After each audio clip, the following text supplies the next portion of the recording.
Hello beautiful minds, hope you all are happy and healthy. আজকে কিন্তু চলে এসেছি আবার রান্নাঘরে। কী করতে এসেছি?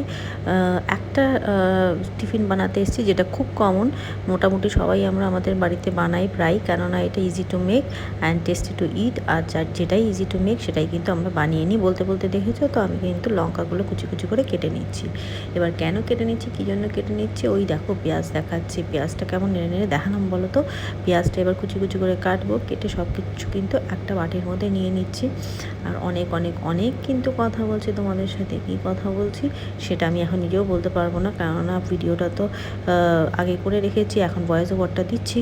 কিন্তু ব্যাপারটা কনসেপ্টটা জানি, তাই জন্য কিন্তু অবশ্যই সেটা তোমাদের সাথে এখন আবার নতুনভাবে ভয়েস ওভার দিয়ে সেটাকে রিক্রিয়েট করছি বলা যেতে পারে।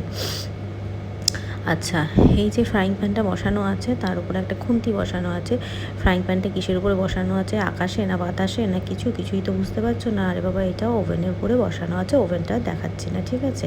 আর ফ্রাইং প্যানটা বসানো আছে বলে কিন্তু ওই দিকে টুকি করে কী সব কাটাকাটি করছি, ব্যবস্থা করছি, কিছুই কিন্তু তোমরা বুঝতে পারছো না, দেখতে পাচ্ছ না। হাতে দেখেছো টুক করে একটা ডিম দেখিয়ে দিলাম। এবার তাহলে তোমরা বুঝতে পারছো যে ডিম দিয়েই কিন্তু কোনো স্ন্যাক্স বা টিফিন আমি বানাতে চলেছি। কিন্তু কী বানাতে চলেছি সেটা কিন্তু সাসপেন্স। ওই দেখো, ডিমটা টুক করে ঢেলে নিলাম একটা বাটির মধ্যে। যেই বাটিটায় কিন্তু পেঁয়াজ লঙ্কা কেটে নিলাম কুচি কুচি করে, তারপরে কিন্তু দুটো ডিম কিন্তু ফাটিয়ে ঢেলে নিলাম টুথ করে। আর ওই স্পুনটা হাতে দেখতে পাচ্ছ, ওটা দিয়ে বেশ কিন্তু ভালোভাবে মিক্স করে নিতে হবে। হাতটা ধুয়ে নিচ্ছি কলটা খুলে। আর তোমাদের সাথে কিন্তু কনস্ট্যান্ট কথা বলতে থাকছি, কেন তোমাদের জন্যই ভিডিওটা করা, তোমাদের সাথে কথা বলতেই হবে। হাতটা পুছে নিলাম, ভেজা হাতে ঠিক হবে না। আচ্ছা, এবার কি নেব, এই যে একটু ময়দা। হ্যাঁ, এইটার মধ্যে রেসিপিটার মধ্যে আমি একটু ময়দা কিন্তু অ্যাড করি। সেটা অপশনাল, সেটা তোমরা অ্যাড করতেও পারো, নাও করতে পারো। আবার অনেকে কিন্তু এর মধ্যে একটু দুধও দেয়। আমিও মাঝে মাঝে একটু দুধ দিই, তাহলে টেক্সচারটা ভালো হয় আর খেতে তো অবশ্যই ভালো হয়। তো সেটা টোটালি ডিপেন্ড করছে তোমাদের পছন্দের উপরে, বা তোমরা দিতে চাও কি না, ঠিক আছে।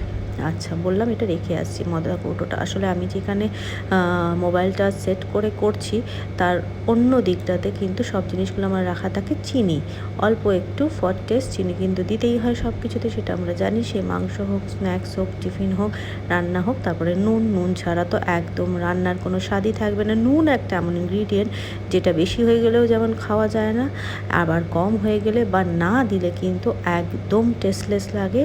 অবশ্যই সেটা খাওয়া যায় না। বলতে বলতে আবার একটু হলুদ দিয়ে দিলাম, ঠিক আছে। কারণ হলুদটা দিলে কি হবে বলো তো, টেক্সচারটা বেশ একটা ইয়েলোইশ আসবে। তো সেটা বেশ খেতে ভালো লাগবে এবং দেখতে ভালো লাগবে। তার সাথে কিন্তু একটু দিয়ে দিলাম আমি ধনে গুঁড়ো, ঠিক আছে।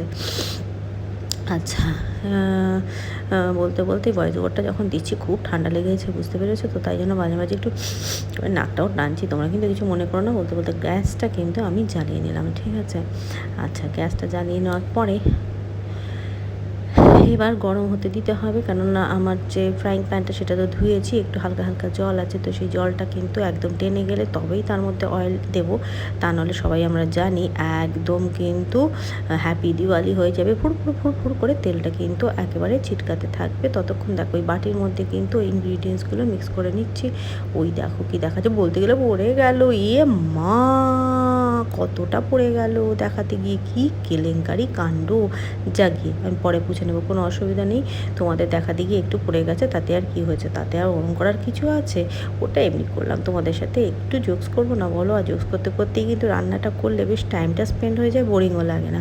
আচ্ছা চলো, ভালো করে মিক্স করে নিলাম। আর বলতে বলতে ওইদিকে গেছিলাম ওই দুধটা আনতেই। বললাম না আগে যে আমি এটা দুধ অ্যাড করি, তো ওই দুধটা আনতেই গেছিলাম। দুধটাই একমাত্র বাকি ছিল, তো ওই দুধটা নিয়ে এলাম। দুধটা নিয়ে এসে কিন্তু এটা ভালো করে মিক্স করতে হবে, কারণ এটা মিক্স যদি না হয় তাহলে কিন্তু এই ডিমগুলো বা পেঁয়াজগুলো সবগুলো একসঙ্গে মিলেমিশে একাকার না হলে কিন্তু এই লাম্পগুলো থাকবে, যেগুলো কিন্তু পরবর্তীকালে মুখে বাঁধবে বা এই টিফিনটা বানানোর সময়ও কিন্তু অসুবিধা হবে। ওই দেখো, আবার দেখাতে নিয়ে এসেছি, খুব রিস্কে নিয়ে এলাম, দেখালাম।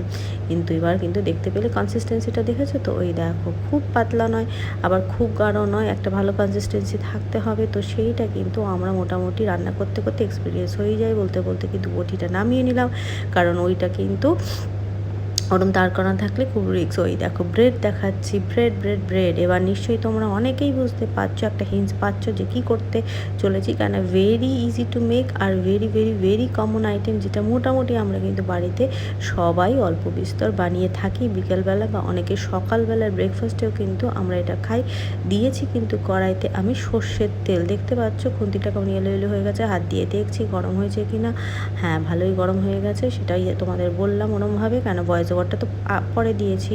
আর আগেও নিশ্চয়ই ভিডিওটা করার সময় কথা বলছিলাম, কিন্তু অতটা ক্লিয়ার ছিল না। আচ্ছা, আর একটু দেখে নিলাম কনসিস্টেন্সিটা। এবার ব্রেডটা কী করব, ব্রেডটা দিয়ে দেব এই এই এই পাত্রটার মধ্যে, কারণ আমি আজকে বানাচ্ছি কি বলো, আজকে আমি বানাচ্ছি ডিম টোস্ট। হ্যাঁ, আজকে আমি একদম ডিম টোস্ট বানাচ্ছি। এতক্ষণ আমি বলে দিলাম, রিভিল করে দিলাম, একদম ভীষণ কমন একটা আইটেম, যেটা আমরা মোটামুটি সবাই বাড়িতে বানাই এবং বাচ্চারা প্রচণ্ড ভালোবাসে এবং বড়রাও কিন্তু ভালোবাসে। আর সবথেকে বড় কথা হচ্ছে এটা ভীষণ ভীষণ স্টামাক ফিলিং একটা টিফিন বলতে পারি, যেটা কিন্তু বেশ দুটো খেলেই বেশ ভরা ভরা লাগে, কেন তার সাথে কিন্তু ডিমটা থাকে। ওই দেখো বেছে বেছে একটু পেঁয়াজ লঙ্কা দিয়ে দিচ্ছি, কেননা যখন মিক্সচারটার মধ্যে ব্রেডটা চোবানো হয় অনেক সময় পেঁয়াজ লঙ্কাটা গায়ে ওঠে না, তো পরবর্তীকালে তখন হাতে নিয়ে পেঁয়াজ লঙ্কাটা একটু দিয়ে দিতে হয়, যাতে করে ওইটাও লেগে থাকে প্রতিটা পিসে ইকুয়ালি। তা নাহলে কী হবে বলো তো, লাস্টের দিকে যে পিসগুলো থাকবে সেগুলোর জন্য পেঁয়াজ লঙ্কাগুলো তাকিয়ে একেবারে বসে থাকবে, আর অন্য পিসগুলো কাঁদবে, তাতে একদম পেঁয়াজ লঙ্কা পড়বে না। আর তাতে করে কি হবে, এবার যাকে দেবে সে ভাববে এ বাবা এটায় পেঁয়াজ লঙ্কা আছে, ওরটায় নেই, ওরটা আর যেটা পেঁয়াজ লঙ্কা থাকবে সেটা অবভিয়াসলি একটু টেস্ট হবে। বলতে বলতে আবার পেঁয়াজ লঙ্কাটা একটু স্প্রেড করে দিলাম। তো এই জন্যই কিন্তু পরবর্তীকালে একটু হাত দিয়ে ওটা স্প্রেড করে নিতে হবে, ঠিক আছে। বলতে বলতে গ্যাসটা একটু হাই করে দিলাম, আবার বেশি হাই করলে কী হবে জানো, চট করে পুড়ে যাবে, কিন্তু জিনিসটা ওয়েল কুকড হবে না, কেন ডিম তো সেটা ওয়েল কুক না হলে কিন্তু আবার আষ্টে একটা গন্ধ হওয়ার প্রবণতা সবসময় থেকেই যাচ্ছে। তাই এমন একটা ফ্লেম দিলাম, যেটা হচ্ছে খুব লো নয় খুব হাই নয়, একটা ঠিকঠাক ফ্লেম, যেখানে আস্তে আস্তে আস্তে আস্তে কুক হবে জিনিসটা, এবং তারপরে কিন্তু তৈরি হয়ে যাবে আমার সেই ট্যাংরা একদম টেস্টি ইয়ামি স্টামাক ফিলিং একটা একটা একটা টিফিন, যেটা কিন্তু মোটামুটি সবাই আমরা বানাই, সবারই ভালো লাগে। ওই যে আরেকটু আছে সেটাই দেখাচ্ছি, কিন্তু এই ফ্রাইং প্যানের মধ্যে দুটো ব্রেডই যথেষ্ট। এরপরে গেজাগেজি করে দিলে না রান্নাটা ঠিকঠাক হবে, না উল্টাতে পারবো, সব কিছুতে একটা প্রবলেম হবে। তো সেই জন্য ওই দেখো এবার দেখাচ্ছি কেমন লাগছে, না কি সুন্দর লাগছে, খেতেও কিন্তু ভালো হবে, ঠিক আছে। সেটা কিন্তু পরবর্তীকালে তোমাদের সাথে শেয়ার করব কেমন খেতে হয়েছিল। Tata, bye bye, stay.